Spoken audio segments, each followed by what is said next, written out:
These these are understandable these are understandable sentiments, but they are also dangerous and subversive. They can suck the joy and the juice right out of life. So let's try to address them here and now. Why work hard? Because it's the surest and possibly the only route to self-respect. Why strive? Because striving brings out the best in us. It tells us who we are, what we have to offer, how much we're capable of achieving. What's left to do after the family's prosperity has been established established everything. This last point, I think, should be obvious. Making money, after all, constitutes just one small part of the whole range of human activities and possibilities. Still, our society puts such a heavy emphasis on earning a living that other goals and aspirations are sometimes overshadowed. The great majority of people work because they have to. Food costs money. There is a rent or a mortgage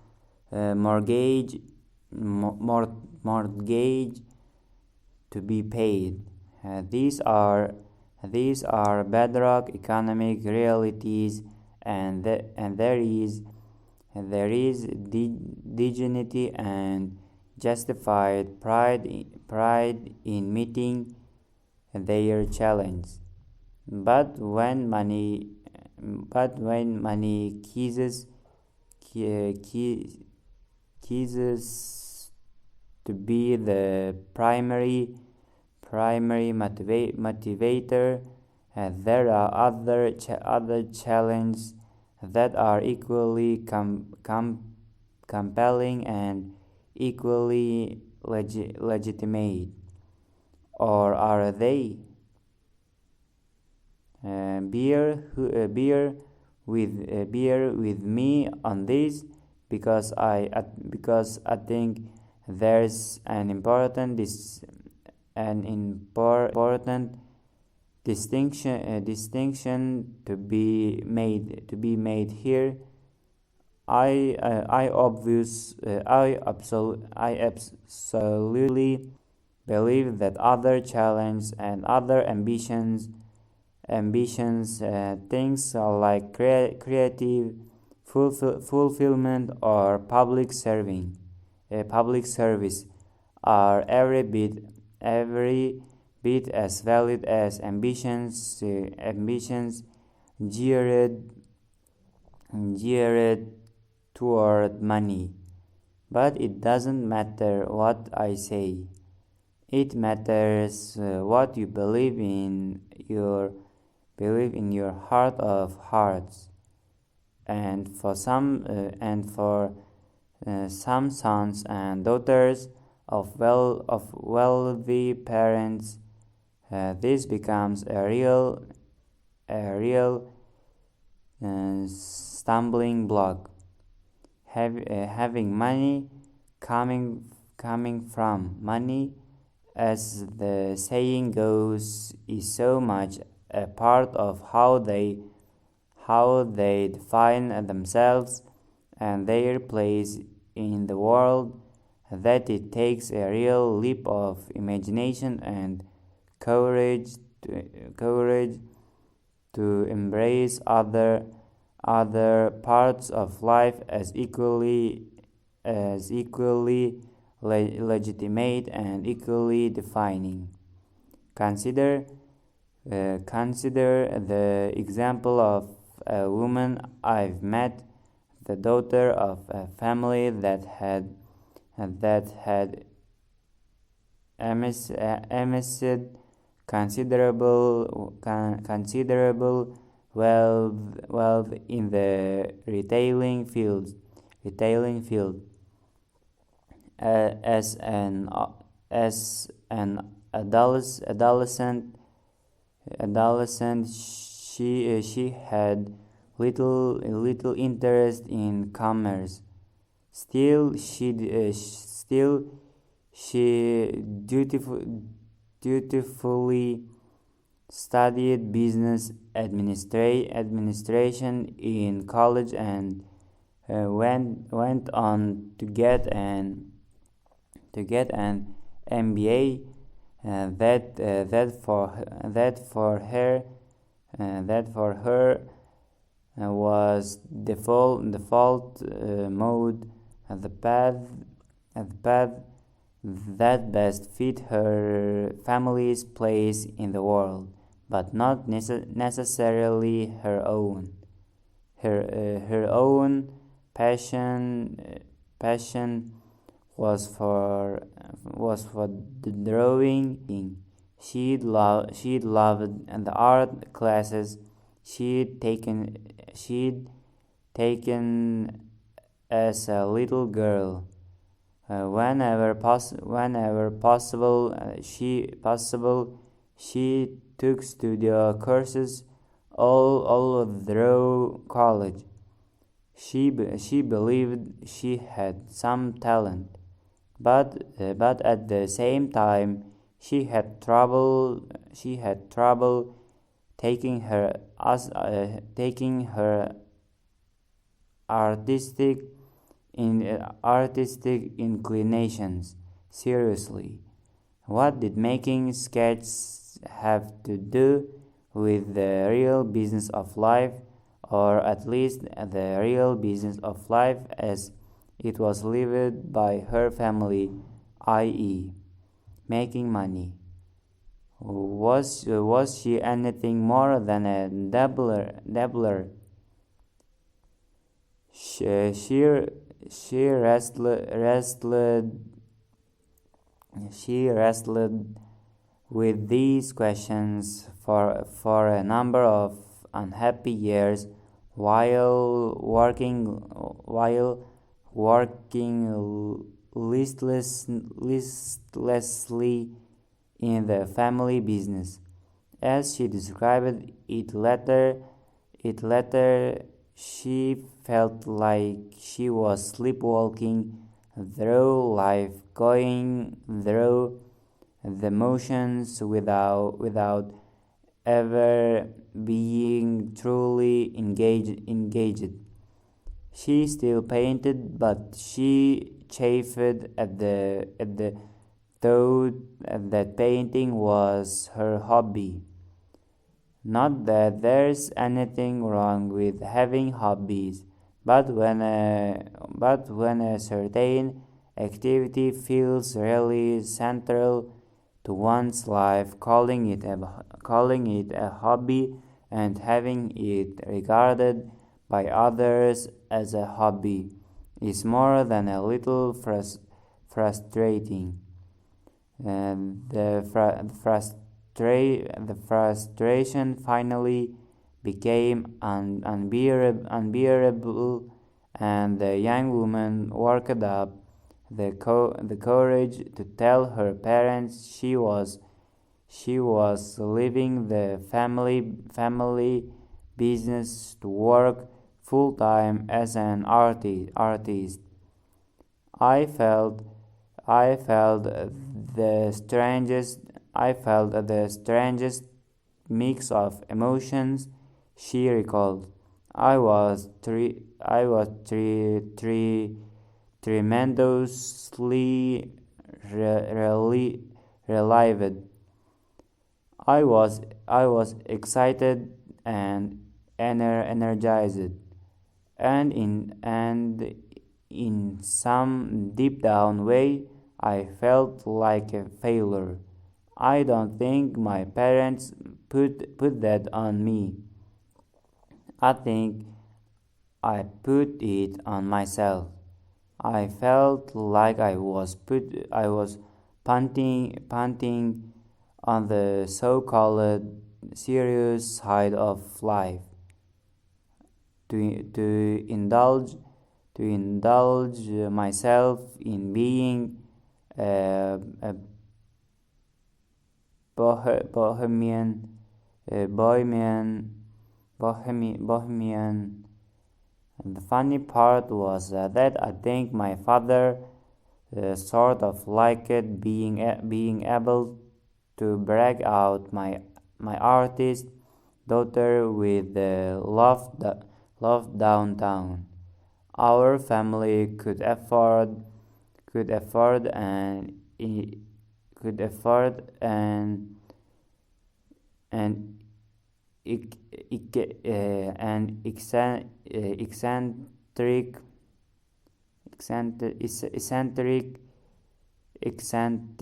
or two, so that was the harm. The only problem was whether I myself could believe that the life I was choosing would count for anything. This I thought this I thought was an interesting choice of words. Count, count how? In dollars? Could you count beauty? Could you count personal expression? Again, the hurdle this woman was facing was truly believing in the validity of her own ambition, an ambition that was not centered on earning power. Eventually, she made her peace with the choice she'd made. How did she persuade herself that her path was a legitimate one, and that her ambition was serious by taking it very seriously herself. At some point, she recalls, I had a break. I had a breakthrough. I realized that the measure of my legitimacy was not what I did, but how I did it. If I was lazy, or complacent about my painting, then I was just one more dabbler with a trust fund. Where was the self-respect in that? But if I worked hard, if I poured my heart and soul into the canvases, and kept trying to expand the boundaries of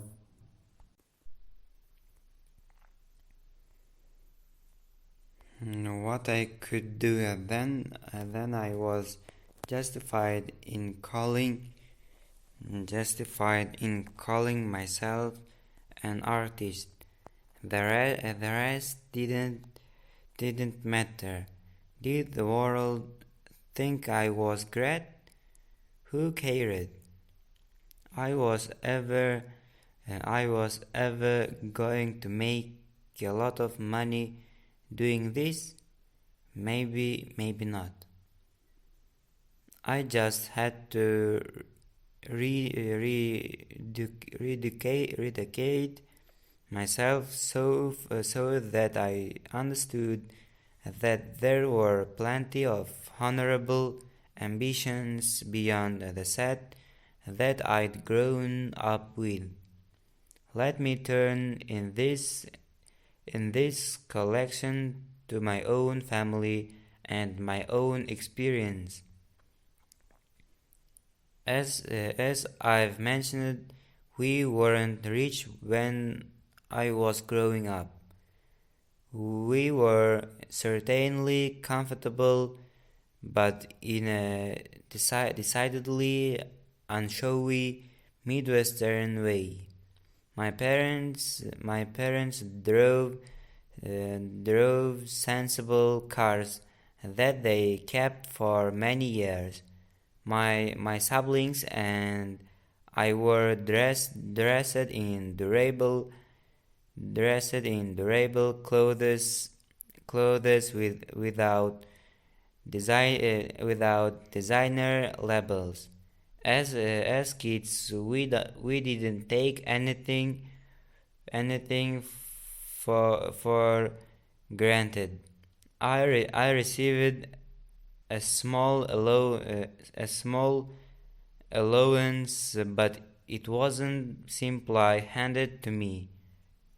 I earned it by doing little chores around the house. If I borrowed a couple dollars to go downtown, I was expected to bring back change. O- uh, over time, over time, my parents started growing wealthy, and I was incredibly fortunate to witness something whose value and importance I have come only gradually to appreciate, and for which I am endlessly grateful to my parents. Yeah, what I witnessed was this: even though our circumstances changed, my mother and father never did. My uh, my mother my mother was still the warm and giving person who had friends in every part of town, and who cared so much about other people's stories. My father still worked 6 days a week, wearing his trans like uh, his trains like concentration, along with his uh,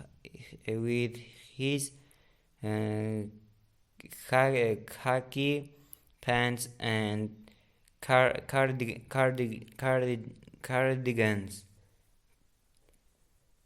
Why didn't the money change them? Because making lots of money had never been the object of the exercise. My father worked extremely hard because he loved what he did, because it challenged and excited him. Money came eventually, but the passion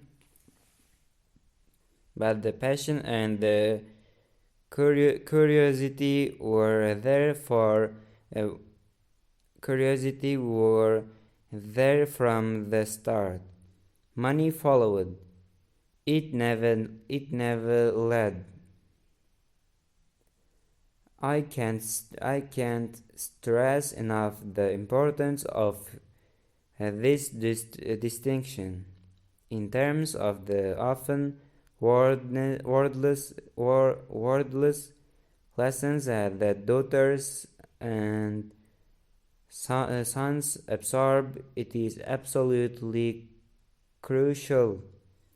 If parents love their work and approach it with passion, then kids will come to see the value of work itself and will be inclined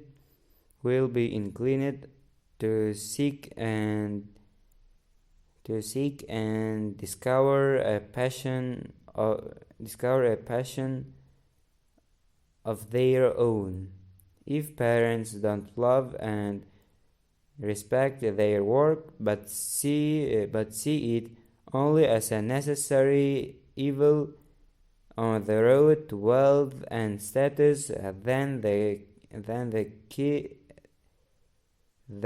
kids will absorb that lesson too.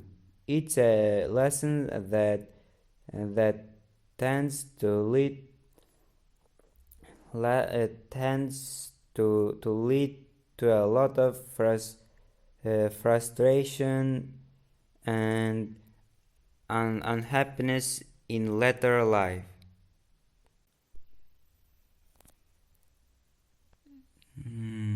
It's a lesson that tends to lead to a lot of frustration and unhappiness in later life.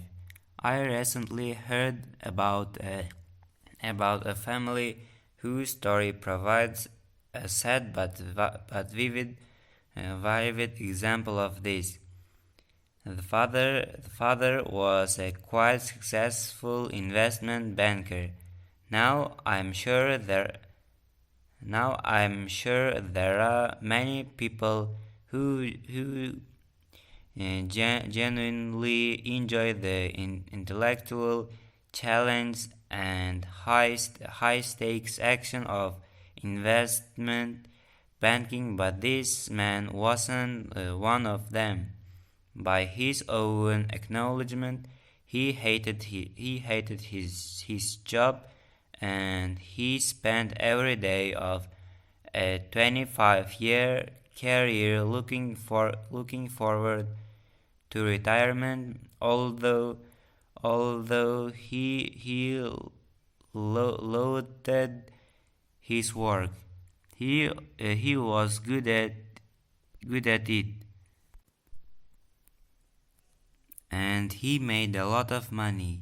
But this set in motion a perverse logic that carried over to the next generation.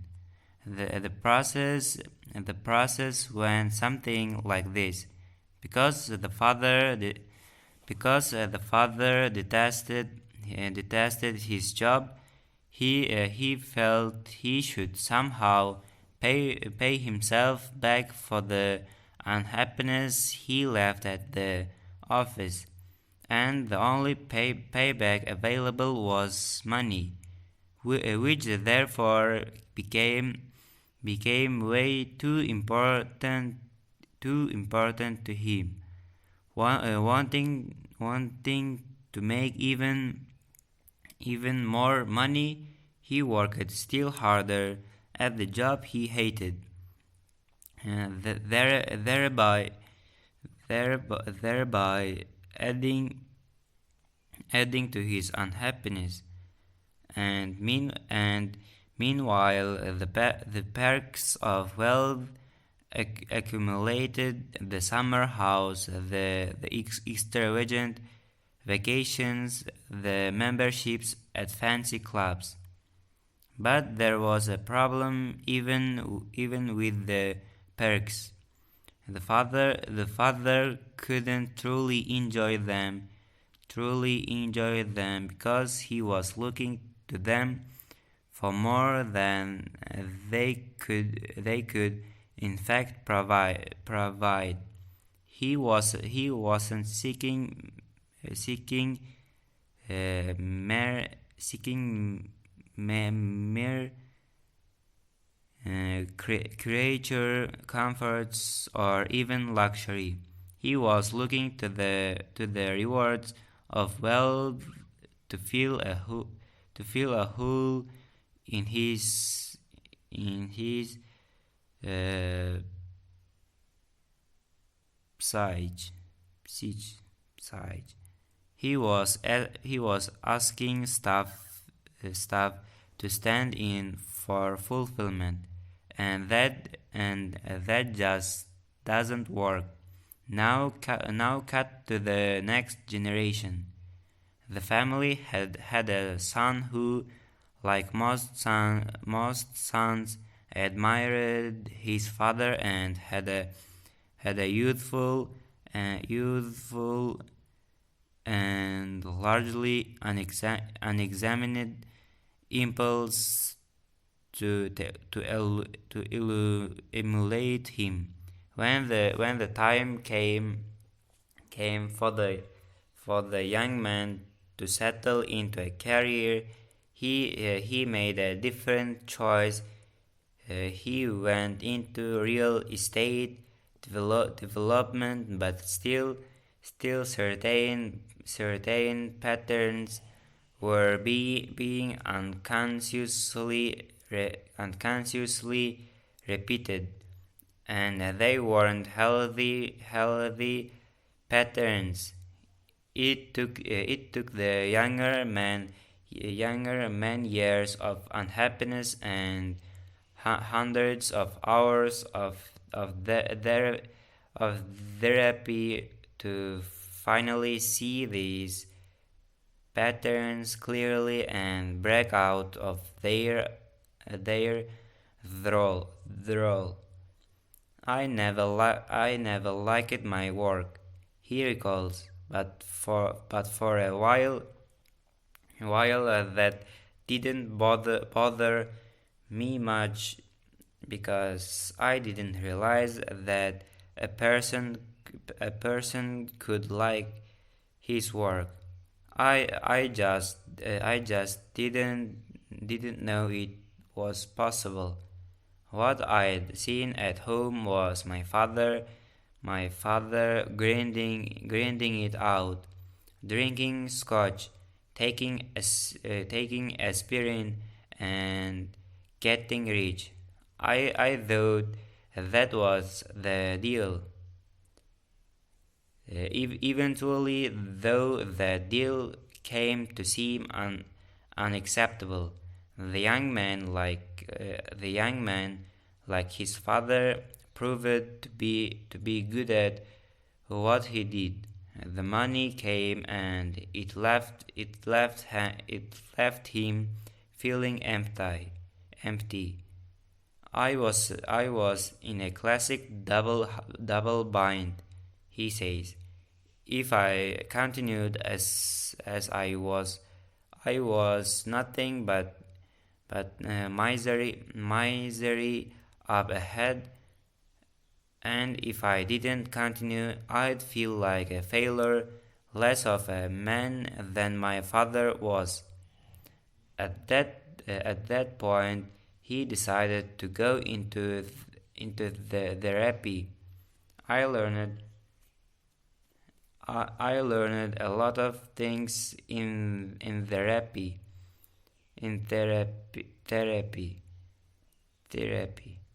He recalls, but maybe the central one was this: I realized that what I'd absorbed from my father wasn't really a work ethic. It was a suffering ethic, and that had suffered on the job, presumably for the good of the family. Therefore, I should suffer too.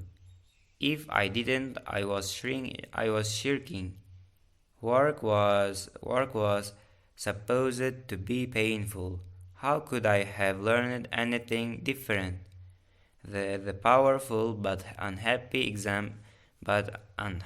example of his father, and then was controlling his life. Yet the son had an advantage that the father hadn't had. I'd had the opportunity to witness from an early age the fatality of imagining that money alone could ever provide contentment. He knew he knew at some level that his father's path and his own was not a road that led to true satisfaction or peace of mind. Rather it was a road that led to success in the eyes of the world, but a trophy in one's own heart and soul. Still the value, good or bad, absorbed in childhood are the hardest things to unlearn, and adopting adopting the wisdom of his own path was not the same thing as having the will and courage to step off it and start over. And that took more time, lots of soul searching, and the risk of conflict with his parents, who understandably would see the son's new direction as an implied reproach. But each of us has both the great challenge and the tremendous opportunity of crafting the life that's right for us. At some point, the young man drew the line and decided that building a life around work he disliked was pointless. He extricated himself from his business commitments and decided to go back to school. I was past 30 by then, he recalls, and I finally got around to thinking about what I actually wanted to do. We wanted to do. Forget the paycheck or the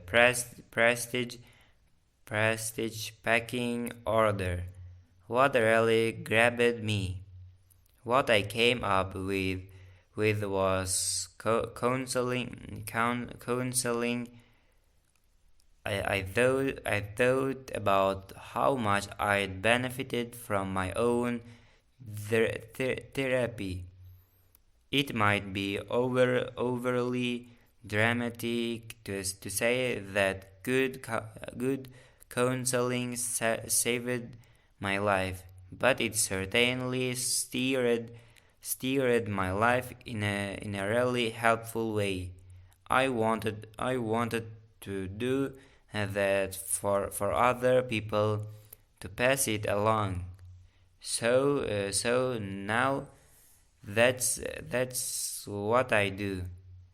I make a decent living, neither more nor less. But I love my work, and I don't feel guilty about loving it. I get up in the morning knowing that I'm going to learn something that day, and hopefully help somebody else. I've learned something precious that I could never have learned at home, that the work should be its own reward. All parents want a good life for their kids, and the great majority of families, even families, even families that are already prosperous, imagine that there's some life even better life that they can pass along to their daughters and their sons. These are truisms clinch. We accept them without much thought or hesitation. But maybe we shouldn't. Maybe we should think a little harder about these simple words and basic concepts. How confident are we? How confident should we be about our notions of what a good life actually is? What do we mean when we talk about a better life? And does it just equate with more money and more stuff? Do we even think about what might be lost while money and material comforts are being gained? In early 2009, on a trip to Abu Dhabi, the capital of the United Arab Emirates, I was led to a fresh perspective on these very basic questions, like the other Persian Gulf states. The UAE is a nation to which modernization has come with dizzying speed. It is also a place where the wealthy live at a level of opulence that is almost inconceivable even to prosperous Westerners, in terms of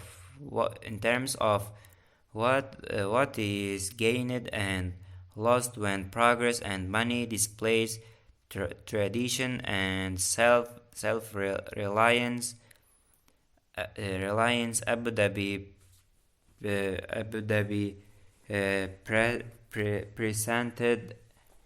presented a set of issues not so very difficult from those faced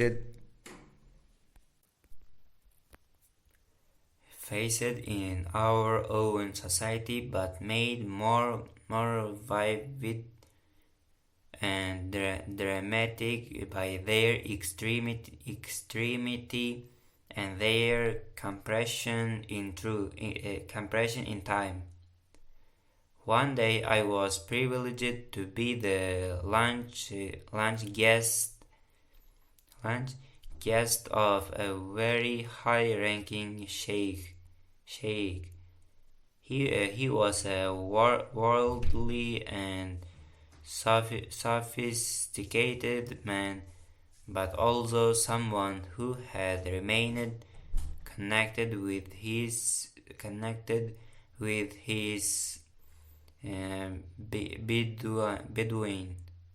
Bedouin roots.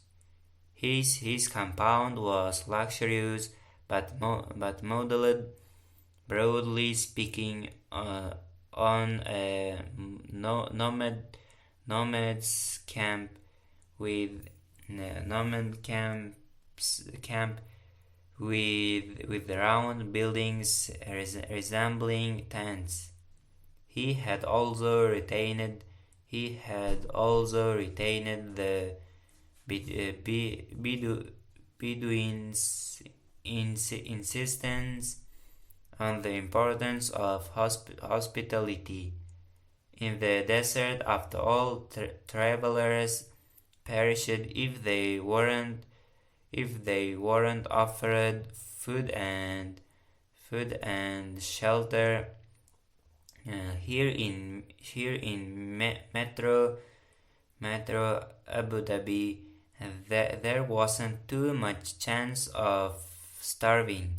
Still, the Sheikh made a point of inviting foreign visitors to dine with him.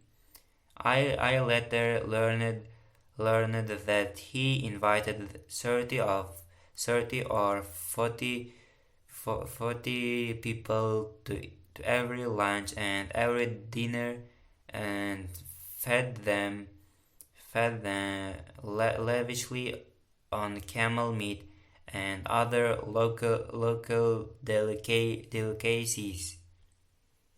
The food was presented by servants. The sheikh himself plated it by hand.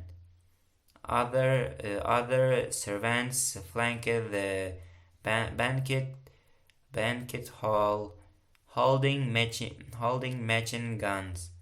There was a certain level of danger, after all, in so much conspicuous luxury. In spite of his remarkable wealth, the Sheikh was a humble man who spoke freely about his own modest beginnings. When he was a child, there'd been no plumbing and no electricity. There had been no schools, or at least no school buildings. Children sat under a tree with a teacher. There was a stick placed. There was a stick placed in the ground. When the stick's shadow reached a certain point, the school days was over. The Quran was the only book, and as such it was not only a religious document but also reading primer. There was no other way to learn to read. As for food, people ate what the harsh land provided. Foreign goods were all but unheard of. I remarked on the amazing change the Sheikh had seen in the course of his lifetime, and suggested that the young people of his country were so much better off today. My host was not so sure. They won't starve, he said. They won't die of the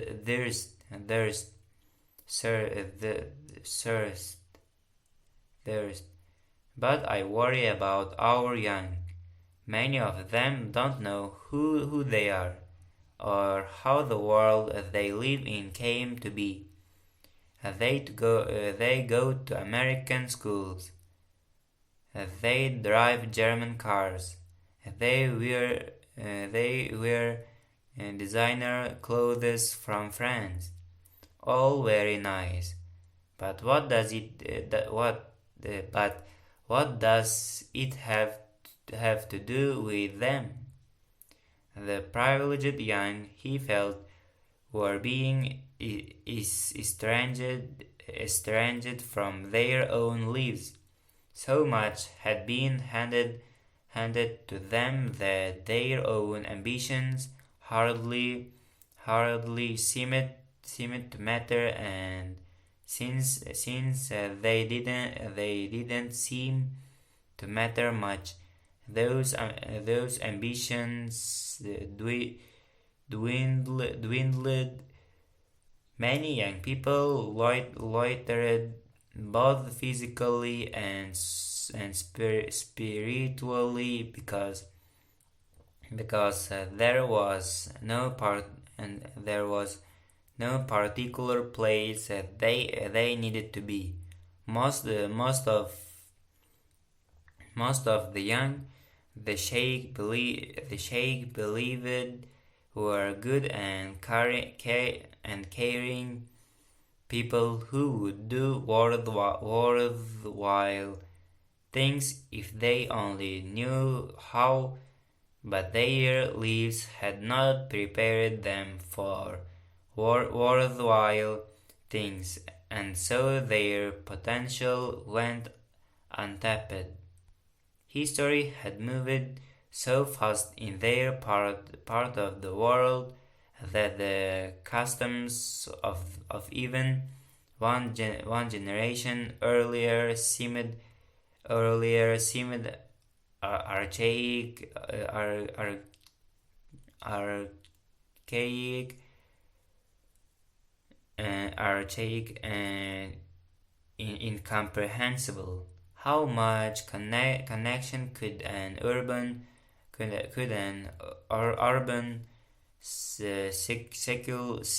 secular with young men with young man in a Porsche and Ray-Bans reels for his father sitting a, under a date palm in the desert reading the Quran. Listening to the Sheikh, I realized that his concerns how the future of his own society applied to ours as well. The danger was a sad and life diminishing alienation, people not really knowing where they are because they haven't taken the time to notice how they got there. People mistaking fleeting pleasure for durable joy. The emblems of status for genuine accomplishment.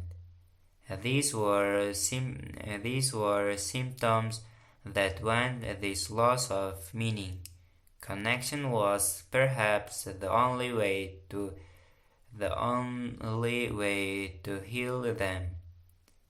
This did not mean a turning back or a blind acceptance of old beliefs, but it did mean a respect and understanding of the old ideals that had set the stage for the new prosperity. It meant connection to the fundamental truth that had existed before the money appeared and would still be true after the money was gone. It required connection most basically of all to one's own life, to the thoughts and yearnings and ambitions that come from within that have a value that cannot be counted in dollars and cannot be devalued by uh, pre-existing wealth.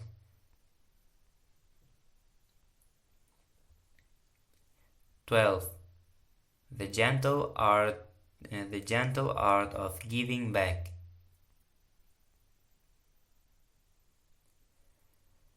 Whatever your religious inclinations or the absence of them, it's hard to deny that there is some magnificent poetry in the book of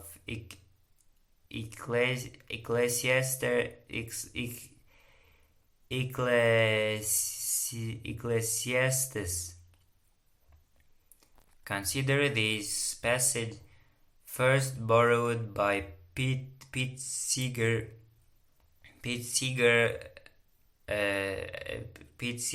as a lyric for his song "Turn, Turn, Turn," which was later turned into a 1960s hit by the Byrds. To everything there is a season and a time to every purpose under heaven. A time to be born and a time to die. A time to plant and a time to pluck up that which is planted. A time to get and a time to lose. A time to keep and a time to cast away. As I read it, this casting away is really what in more modern parlance we would refer to as giving back. It follows the phases of getting and keeping. It is a stage of life when we have gathered many good things, experience, knowledge and compassion, as well as material wealth, material wealth, and we begin to feel the rightness, even the necessity of sharing what the world has given us, of dispersing it for the good of others. For most of this book, I've been talking about earlier stages of our individual journeys.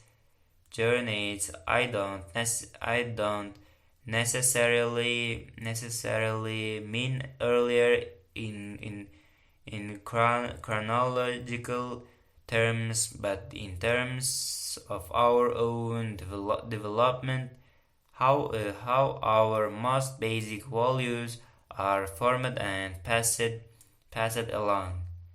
The process of finding our bliss and developing the courage to answer our vocations. The painful but redemptive experience of learning from our mistakes. The challenge of both intellectual and emotional of defining a version of success that resonates not just in society but within us. Each of these steps, I believe, is crucial crucially important in our personal growth.